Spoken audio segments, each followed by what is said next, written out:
Baik, Assalamualaikum warahmatullahi wabarakatuh. Perkenalkan, nama saya Suwandi Gurufawan, Prodi Manajemen 2D, NPM 2023 01151. Baik, langsung saja kita masuk di materinya. Perilaku individu dalam organisasi global. Perilaku individu juga dapat disebut sebagai perilaku atau interaksi yang dilakukan oleh manusia atau individu di lingkungannya. Perilaku setiap individu sangatlah berbeda dan hal ini dipengaruhi oleh lingkungan di mana individu tersebut. Perilaku yang berbeda mengakibatkan berbedanya kebutuhan setiap individu.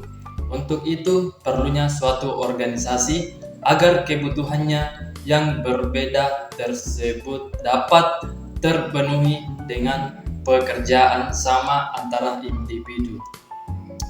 Perilaku individu akan membentuk pada perilaku organisasi, yang yaitu perubahan organisasi. Merubahkan organisasi adalah suatu proses di mana organisasi tersebut berpindah dari keadaannya yang sekarang menuju ke masa depan yang diinginkan untuk meningkatkan efektif organisasi. Tujuannya adalah untuk mencari cara baru memperbaiki dalam menggunakan proses dan capres dengan tujuan untuk meningkatkan kemampuan organisasi dalam menciptakan nilai dan meningkatkan hasil dan diinginkan kepada stakeholders.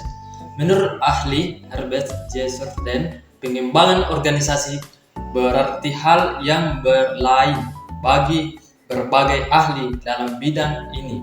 Akan tetap pada dasarnya pengembangan organisasi merupakan suatu metode untuk memudahkan perubahan dan pengembangan dalam orang-orang, misalnya dalam gaya, nilai, dan keterampilan.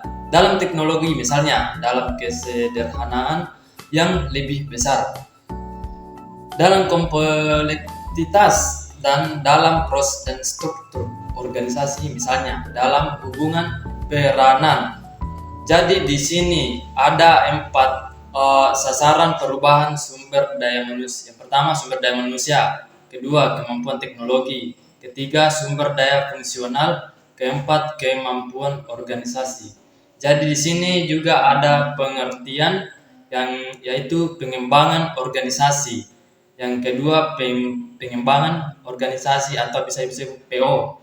PO merupakan cara pendekatan terhadap perubahan yang berjangka panjang dan lebih luas ruangan lingkupnya, dengan tujuan untuk menggerakkan seluruh organisasi ke arah tingkat fungsional yang lebih tinggi.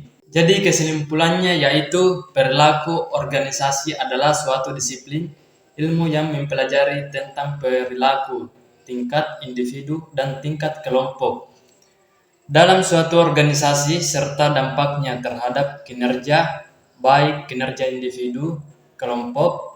Kinerja merupakan penampilan hasil kerja pegawai baik secara kuantitas maupun kualitas. Setiap pekerjaan memerlukan suatu keterampilan tertentu sesuai dengan bidangnya masing-masing.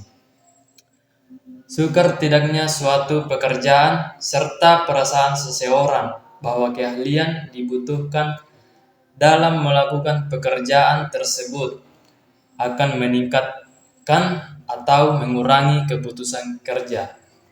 Baik, begitu saja pemaparan saya hari ini. Kurang lebih mohon dimaafkan apabila ada kekurangan dan kesalahan karena kita hanya manusia biasa.